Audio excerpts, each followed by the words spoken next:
Hello YouTube and welcome to today's Sunday sermon. I'm stood on Clevedley's Promenade at the Shipwreck Memorial. There are many names on here, but we're going to concentrate on the one that is right at the top.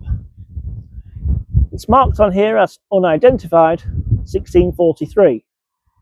We have found out it is actually called the Santa Ana, and it ground up on Russell Beach in 1643.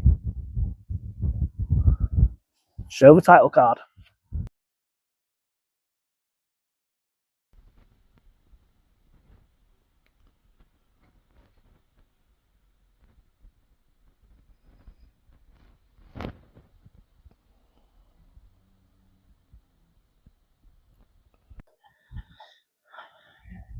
England in the year 1643 is a very hostile place. The country is in the middle of a civil war. The fight between the king and his men, the Cavaliers, and the men of Parliament and the Roundheads. Here in the northwest, things have actually been pretty quiet. There have been a couple of skirmishes, including recently at Preston, where the Roundheads took the town. One major issue for the Cavaliers is their main representative in the area, James Stanley, the Earl of Derby, hasn't actually been in the country. On his return, he starts a major campaign of recruiting for the Cavaliers.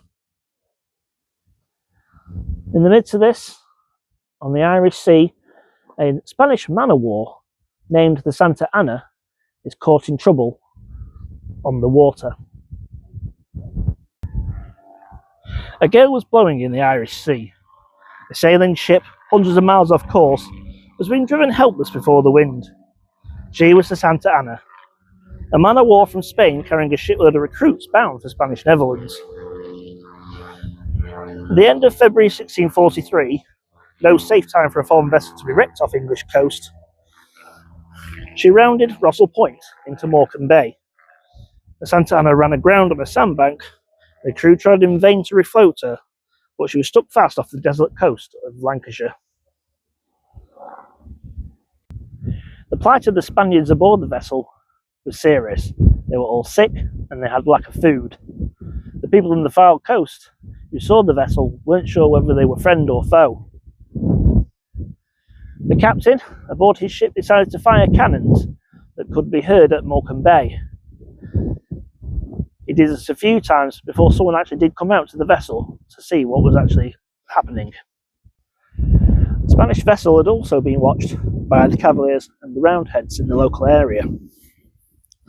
From Latham House came James Stanley, the Earl of Derby, and he and his men got to the ship first.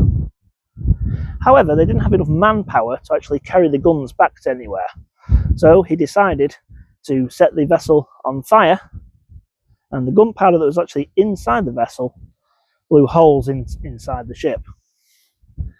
Now, the Spaniards aboard were taken safely over to Russell Hall, which of course is now Russell School, and there they were fed, administered medicine, and eventually sent home on their way, quite happily, back to Spain.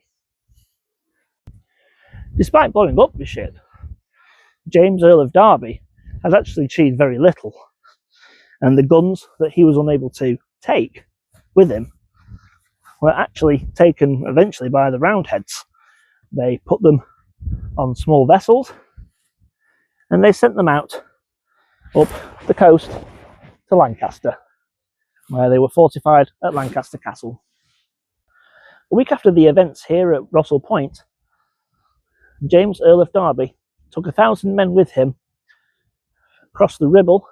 He would later join up with Thomas Tilsley of Myerscough,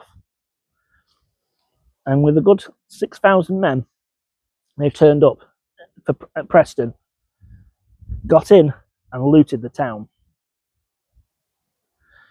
He later would write to Prince Rupert to tell of the victory.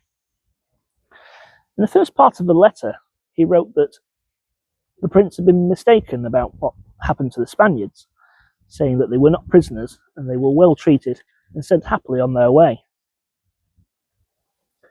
This would be the last time that was written about the Santa Ana, and its fate just seemed destined to a small part of history. In 1968, two boys found some coins that were Spanish and also dated 1643.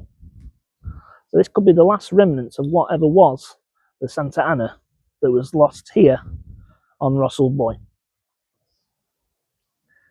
We don't know what happened to the coins. They could be in a collection somewhere or a museum, but no evidence I've been able to find about their whereabouts.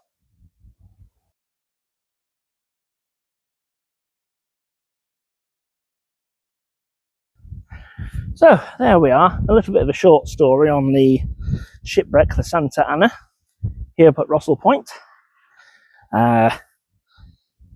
If you liked this story and you'd like to hear more stories of the Fylde Coast, then please like and subscribe. Click your notification bell. We do our little Sunday sermon every week when possible, 6 p.m. And as always, from me and Mandy, God bless, God save England, and we shall see you on the next one. Thanks for watching. Bye. Bye.